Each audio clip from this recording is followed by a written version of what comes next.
haters tell us you're jealous. Huh? It's safe to say Al Haytham's great.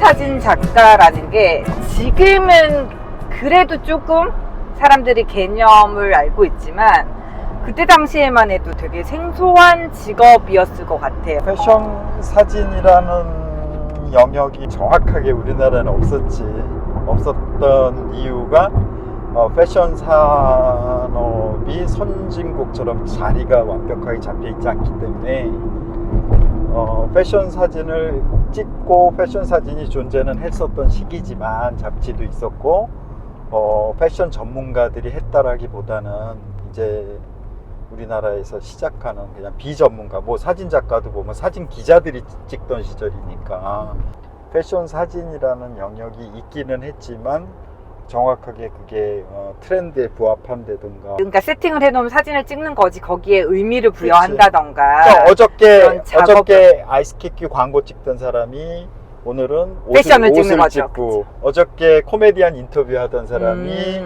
오늘은 모델이라는 친구를 데려다 놓고 디자이너의 옷을 입혀서 찍고. 처음부터 난 패션 사진 작가가 돼야 돼. 사진이든 영화든 음악이든 뭐든 나는 40살 넘으면 그냥 딱 이룰 수 있는, 그러니까 빨리 뭐라 그래야 되나, 은퇴를 할 수 있는, 할 수 있고 내가 평생 즐길 수 있는 직업을 찾은 거지. 아니 평생 근데 즐길 그런 생각을 몇 살 때 하신 거예요? 스물스물 이제 끼지. 그 끼가 올라온 거는 중학교 때부터였던 거. 근데 되게 남들과 달랐나 봐요. 그때만 하더라도 부모님들이 안정직, 저희는 저희 때도 그랬거든요. 우리 아버지는 교육자시니까 교육자를 하길 원하셨지.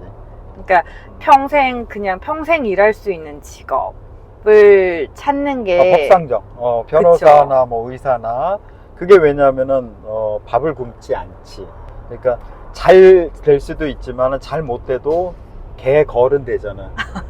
아티스트는 도 아니면 뭐거든. 근데 뭐는 1%, 2%밖에 안 되잖아. 98%는 다 도잖아. 전공을 사진으로 시작을 하신 거죠? 우리나라에서 사진을 하려면은 중대밖에 갈 수가 없으니까 사진 전공을 해야만 하고, 사진을 가르쳐 줄 사람도 없고, 그나마 가르쳐 주는 게 대학이 거기 하나 있었으니까. 그때는 사진과가 별로 많이 없었나 봐요. 알아볼 만한 학교에는 중앙대학교하고 서울예전? 그러면 사진과를 가기 위해서 고등학교 때부터 준비를 하신 거예요? 준비를 못했죠, 저는. 보통 예체능 50%가 실기니까 준비를 해야 되는데, 나는 뭐 부모님이 예체능을 시키질 않았으니까, 또 하란 얘기도 안 하고 반대를 하시니까 뭐 할 수도 없었고, 공부를 해야만 하는 거니까 뭐 기회는 없었는데, 이제 혼자 집에 있는 자동 카메라로, 똑딱이 카메라로 작품이랍시고 하고 다니고, 그걸 포트폴리오라고 껴서 대학교 시험 보러 갔던 것 같아요. 그게 내 실기의 50% 점수였어. 그럼 실기 점수는 좋았나요? 그때 교수한테 욕먹고 거의 쫓겨나다시피 이렇게 홀대를 당했다고 그래야 되나? 그런데도 가셨어요, 그렇죠? 그건 이제 예체능을 했던 애들은 이제 조금 성적이 떨어지니까 걔네들보다는 내가 나았겠지, 훨씬 나았겠지. 근데 성적으로 어쨌든 중앙대를 가신 거 치고 또 커리어를 되게 일찍 잡으셨어요. 대학이라는 데서는 사진 기술을, 기초적인 걸 가르쳐 주질 않아. 않으니까 나는 어려서부터 이제 현장에 가서 배우고 싶어서 충무로, 그 당시에는 이제 영화 사진의 메카가 충무로이기 때문에 거기 가서 이제 인턴이라고 지금 얘기할 수 있겠지. 이렇게, 그러니까 그 당시 말로는 그냥 어시. 어시스턴트. 어시인데 어시도 어시의 시다바리. 그런 거 청소, 커피 뽑아오고 그런 거를 하면서 어떻게 하는가를 이제 시어리는 혼자 하지만 그다음에 학교에서도 배우지만 필드 경험이 필요한 실험 대학 쪽은 그런 실기 위주의 대학들은 실습이 굉장히 중요해서 대학교 내내 나는 미팅을 내가 해봤나 싶고 MT는 한 번도 안 갔고 아무튼 그런 대학교의 낭만은 대학생의 낭만은 나한테 없었던 것 같아. 아니 오히려 본인이 더 모자란다고 생각을 하니까 더 열심히 하신 거다, 그쵸? 그런 것도 있고 빨리 끝내고 싶어서 조급한 마음. 그 당시에는 프리랜서라는 게 없었거든. 다 취직을 했거든. 그리고 내가 추구하는 거하고 달랐어. 내가 추구하는 거는 내가 고등학교 때 나의 롤 모델과 우상으로 삼았던 패트릭 드막셀리나 린드버그였거든. 패트릭 드막셀리나 린드버그는 그 삶 자체가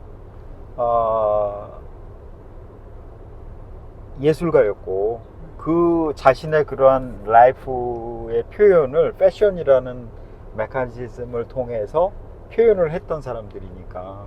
그럼 처음에 그 롤모델로 하시는 그 작가들을 발견하신 게 그게 내셔널 지오그래피 책 사이에 껴서 받았던 그 책방 아저씨가 공짜로 던져줬던 그 이태리 보고 안에서 이거는 누가 찍는 거야 라는 궁금증이 들고 이름을 찾아보니까 그 옆에 이렇게 써 있잖아. 포토그래퍼 바이.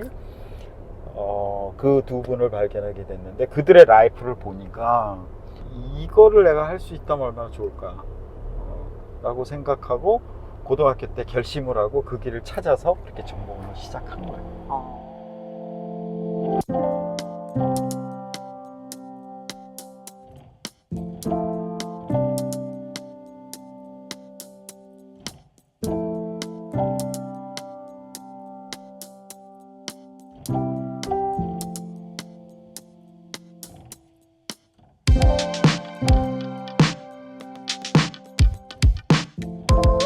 스타일이 그 당시 뭐 한국의 패션이라기보다는 한국에서는 명동하고 이대 입구를 중심으로 보세 뭐 아니면은 내셔널 브랜드 뭐 아니면 카피 시장옷 아니면 이제 조금 퍼스널리 가면은 부티크 개념.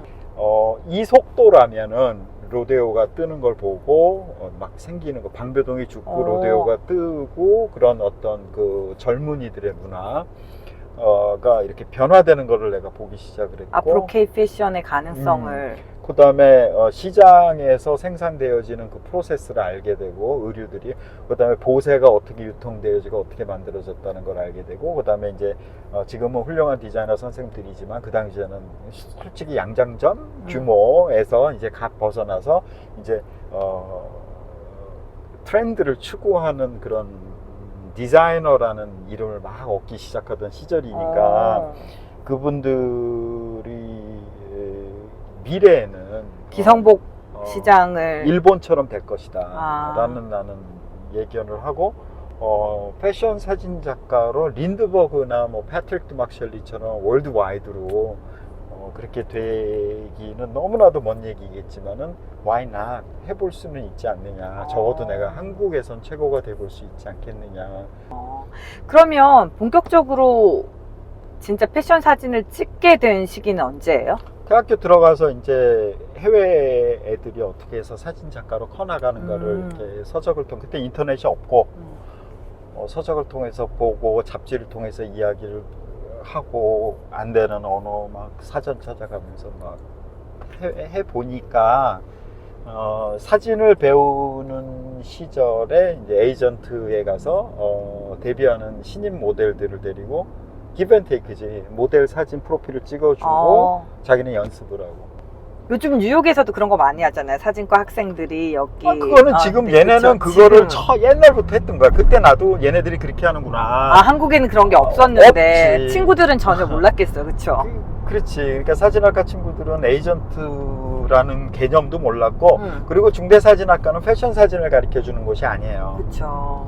그냥 사진을 가르쳐 주는데 나중에 이제 광고도 가르치고 뭐 파인아트도 가르치고 이렇게 분류는 됐다고 하나 의미적인 분류이지 사실상 사실 글쎄, 중대 사진과 출신의 카메라 감독님들도 방송국에 되게 많잖아요. 저희가 그러니까, 만나게 된 인연도 저희 회사 방송국 선배가 소개를 해주셨는데 대학 동기니까 되게 정통적인 사진 기자나 방송 촬영 기자나 그런 분들은 많아도 패션 사진 작가는 별로 없었던 것 같아요. 그쵸? 별로 없었던 게 아니라 프리랜서 패션 전문 사진 작가는 없었던 시절이고 그다음에 충무로에 스튜디오라고 그래서 이렇게 스튜디오 영업을 해서 뭐 광고를 하거나 뭐 사진이 필요한 사람들을 찍어주시던 산업이 있었지. 그게 충무로의 사진이 이제 본향이 되는데 근데 이제 나는 첫 작업실을 충무로에서 안 해. 무조건 강남. 이유는 일본에 가보니까 신주쿠에서 그 오모테산도 거기에 패션 부틱, 그러니까 그 당시에 세계적인 디자이너들이 일본은 많았어요. 많았는데 뭐 요지하마모토, 하나에모리, 이세이미야케, 뭐 겐조, 뭐 무지 많잖아요. 옛날 그 당시에 그 디자이너들의 샵들이 거기 다 있어요.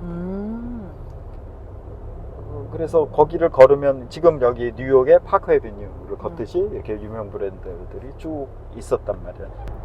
사진이 조금 많이 선진하지 돼 있었던 일본은 패션 사진 분야는 인더스트리 안에 들어가지만 컬처이자 아트의 영역에 들어가는 일본이 훨씬 더 발달해져. 그럼 그 당시에 도쿄 우리는 컬렉션 지금은 있지만 하지만 한국도 패션 위크를 하지만 한국은 그런 게 전혀 없었고 패션쇼라고 해봐야 코튼쇼? 미국 그 코튼사에서 뭐 협찬에 그런 거나 뭐 디자이너들 가끔 디너쇼나 호텔쇼 뭐 이런 거밖에 없던 시절이잖아. 그때 당시에 그 모델들 사진을 찍어 주시는 게 많이 도움이 되셨어요?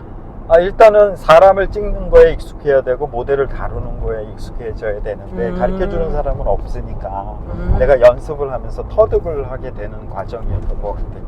근데 뭐 그게 도움이 됐다라기보다는 그건 필수였지. 그게 없었다면은 내가 패션 사진을 그 단계 이제 모델을 마음껏 우리가 자전거를 타도 자전거가 굉장히 유스트해야만 그 다음에 묘기도 하듯이 기본적인 거에 충실을 할 수 있는 실력이 베이직이 있어야 되는데 그거를 학교에서 가르쳐 주진 않아요.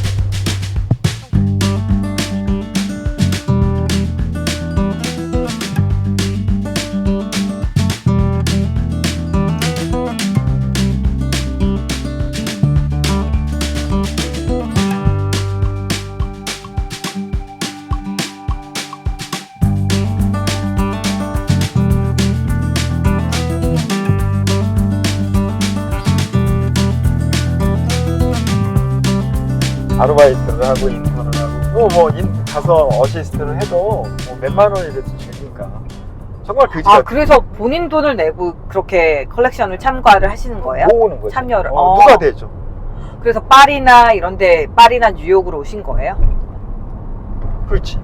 와. 파리도 오고 일본도 오고.